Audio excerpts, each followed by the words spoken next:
let's move on real quick, and let's cover Barthelemy and Omar and Omar Juarez. And you know, man, that one hit me hard, bruh. I was like that.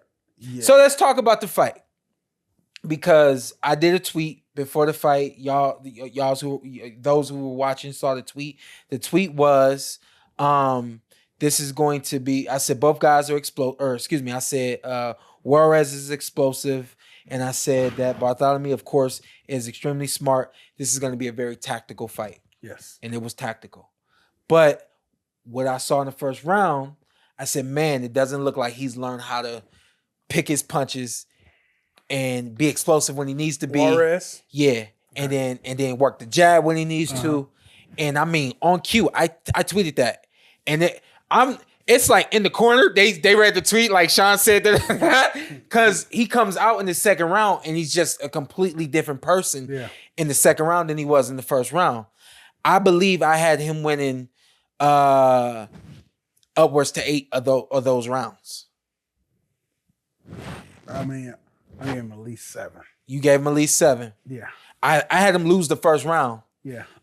There were a couple of other rounds where I thought Barthelemy did a few things. Yeah. But at no point did I felt I didn't think. At one point I said maybe he stole that round, but then when I think about the landscape of the round, I was like, nah, he didn't steal that round. Especially back end of the fight, I felt like my man was looking for a room to breathe. Yeah. My man, everywhere he was going, he was on him. Body shot, dropping hands, throwing up something up top. Did everything. I'm like, he working everything to win the fight. Everything to win the fight. Everything to win the fight.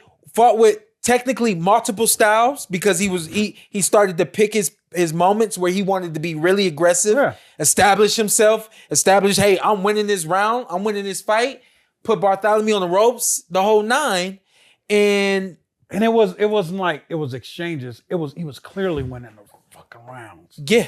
And it was just like, man, it's just like that's the boxing stuff, man.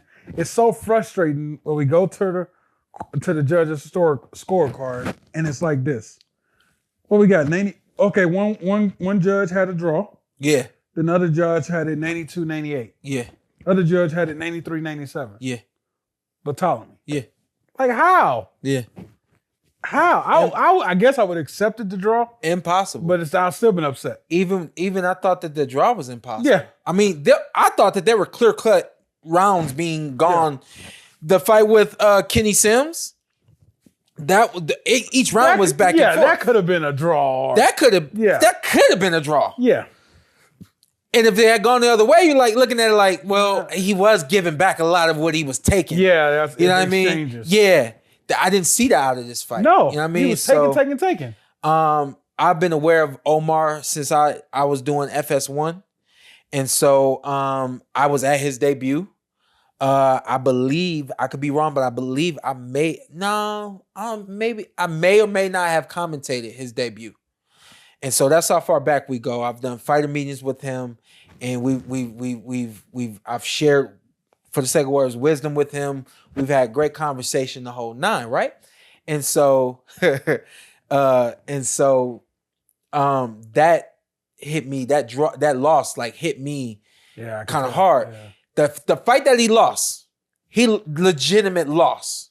He came to the ring. He just wasn't ready for that fight.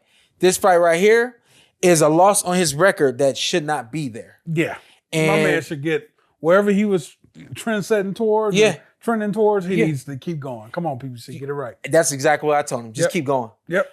It reminded me of when I had my draw with Julio Diaz. Mm-hmm.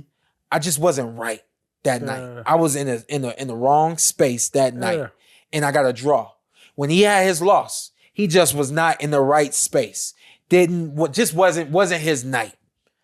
But I came back against Julio and completely different fighter, win the fight. He don't even need the rematch. It was on national Rances. TV. We've seen what we've seen. Yeah. We don't need that no more. Go ahead and keep going, bro. Yeah, keep going. Loss or not. And so you saw when he came over to me, that's exactly what I told him. I said, keep going. Yeah. I said, don't stop.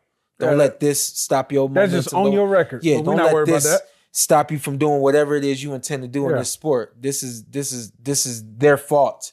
This is not your fault. You didn't do anything wrong.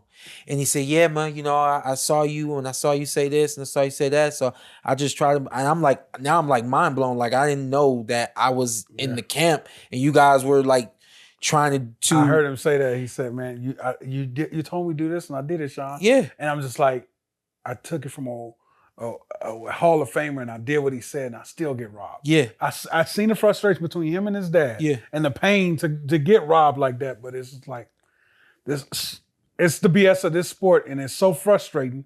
But at the end of the day, the kid got to keep going. I pulled up this text message. I texted him the next day because I'm still on my mind. Yeah. Honestly, I'm proud of you. I don't know everything. I want to make that disclaimer. I don't know everything in this sport. I mean, you can look at, again, we'll go back to Kenny real quick. I didn't know his game plan. I just know what I think he should do. And he pulled it together and made it work. I don't know everything. I said, I don't know everything.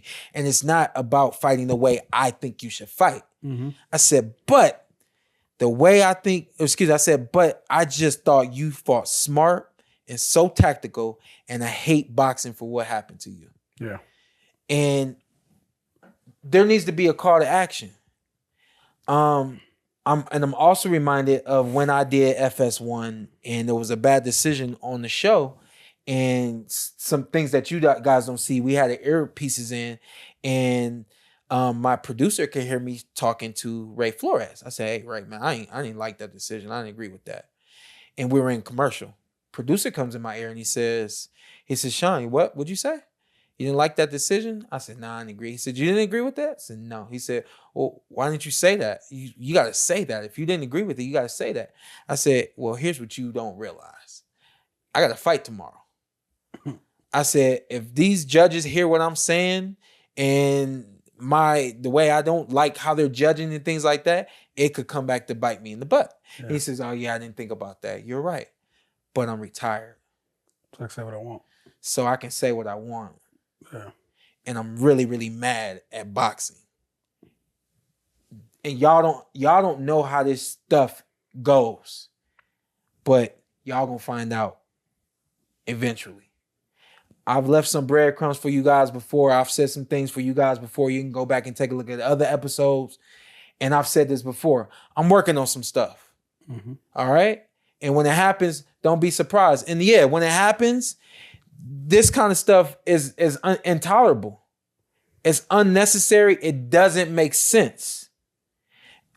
Las Vegas Commission, Nevada Commission, they need a little wash. Yeah. We need some movement from some other. That was a bad night. That was a bad night for boxing in Las Vegas. Yeah.